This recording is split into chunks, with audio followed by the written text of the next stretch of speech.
The left loves to talk about empowering women, but the real litmus test for that is your support for the Second Amendment. Because if you don't support a woman's right to choose to defend herself against a rapist with a firearm, you don't support women, period. Despite the media doing everything possible to tell us that we're not smart enough or capable enough to use firearms, millions upon millions of women are purchasing guns, signing up for carry permits, and defending their lives and their families' lives. In terms of the market for gun safety training and training to acquire a concealed pistol license. Nowadays, my classes are at least half women. If you go to any local shooting range, you'll see plenty of women target shooting or participating in competitions, and more and more are hunting. But I think the biggest increase has been the simple recognition of the right of self-defense. Why do you carry? Protection. I feel safe. Yeah. I think most women would say their worst fear is to be raped. I mean, it's a terrifying thing that women have to live with. And a lot can happen in the 10 minutes after you call the cops. I'm here by myself with my infant baby. Can I please get a dispatcher out here immediately? Are your doors locked? Yes, I've got 2 guns in my hand. Is it okay to shoot him if he comes in the store? I can't tell you that you can do that, but you do what you have to do to protect your baby.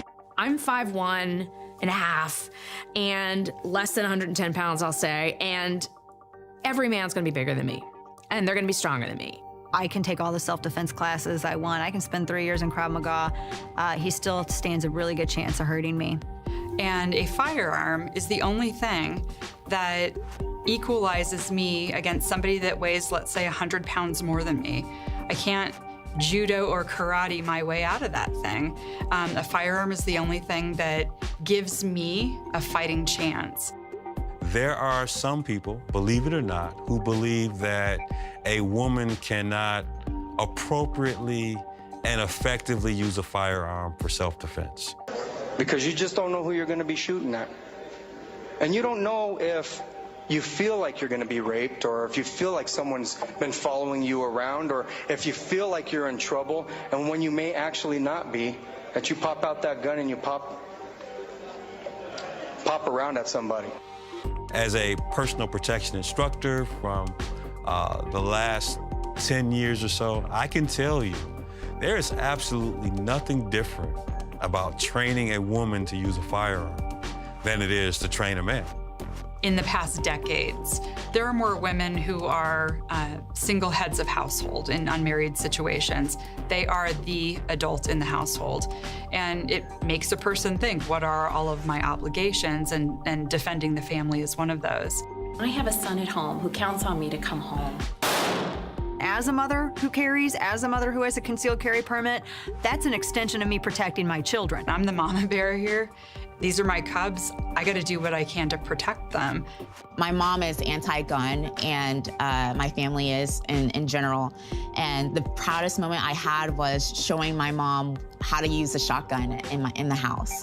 She felt more protected because she knew how to protect her children.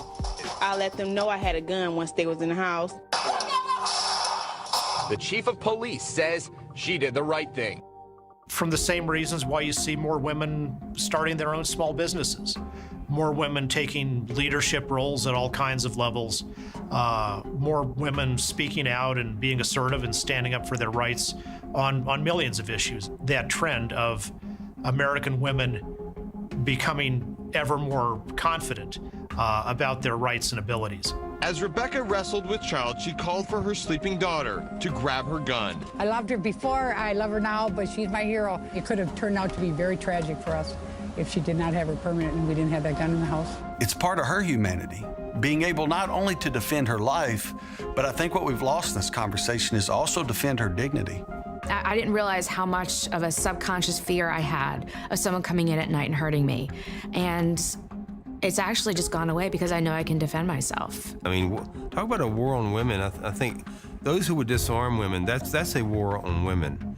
If a woman doesn't even have a free choice to protect herself from a home invasion, a rapist, a robbery, or whatever, That's the ultimate form of disrespect for personhood, whether it's in a feminist context or any context. No, I don't think that you can advocate for women's rights and then also say that a woman should not have the right to protect themselves with a firearm.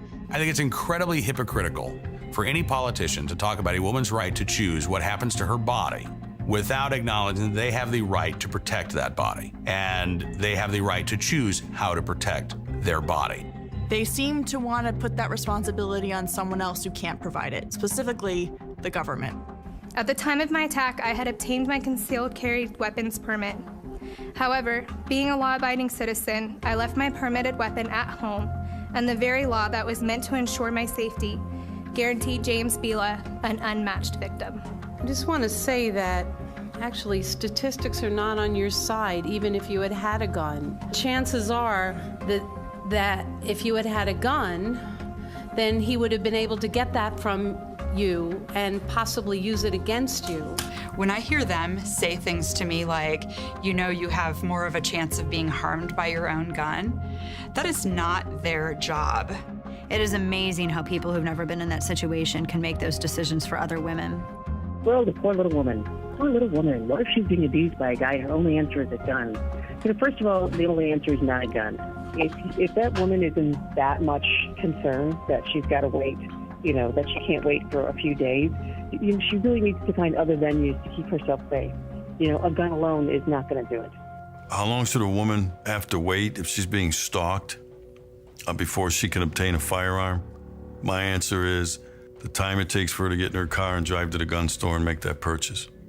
There's the story of Carol Bound, who was a hairdresser who lived in New Jersey, and she was one of those women who wanted to go and get her concealed carry permit. She had a very good reason for doing so. Not that you need a good reason, but her reason was very pressing because she was dealing with an ex-boyfriend who was stalking her and who was violent and who was threatening. And that's when she took steps to protect herself by getting a restraining order, installing an alarm system, and security cameras on her house. You know how many women have been killed by stalkers or abusive spouses that had a restraining order? Each one at the time of her death had a restraining order barring. We have the restraining order detailing. Even an order of protection was not enough to keep her safe. She did everything right, filing for a personal order of protection. In that situation, whether it's me, whether it's any woman who has someone who wants to do her harm, has said they want to do her harm, or they know is going to do her harm, and is armed, a restraining order is a piece of paper. She knew that she was her own first responder. So she went and applied to get a concealed carry permit. But of course, New Jersey has a long waiting period. And while she was waiting for New Jersey to decide whether or not she, a woman who was afraid and living in fear from her violent ex-boyfriend, could get a firearm, she was murdered in her driveway by her ex-boyfriend while she was waiting to get her firearm. But nothing was enough to save Carol Brown's life from a bitter ex-boyfriend who came to her house and stabbed her multiple times until she died. I mean, she was a wonderful girl, very loving. An armed society is a polite society, and armed and trained women mean fewer rape victims, mean fewer assault victims, mean fewer soft targets. That's what that means. We're not going to give up that right. Armed and trained women, they make the world a better place to live in. They really do.